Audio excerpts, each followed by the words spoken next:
Hi friends, இன்னைக்கு நம்ம கோவை சமையலில் வத்த குழம்பு எப்படி பண்ணலாங்கிறத பார்க்கலாம். இந்த மாதிரி ரைஸில் போட்டு மேலே குழம்பு ஊற்றி சாப்பிட்டு பார்த்தா சூப்பராக இருக்கும். எப்படி பண்ணலாங்கிறத பார்க்கலாமா?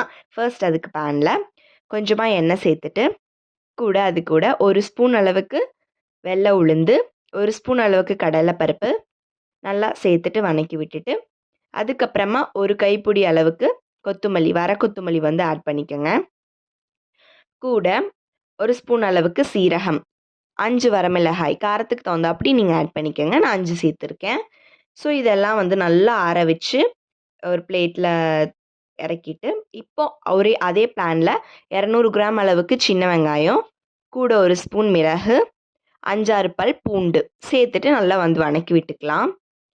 இப்போ கொஞ்சமாக எண்ணெய் சேர்த்துட்டு நல்லா வதக்கி விட்டுக்கோங்க. ஃபுல் வீடியோ லிங்க் கேப்ஷன் மேலே பின் பண்ணியிருக்கேன், மறக்காமல் போய் பாருங்கள்.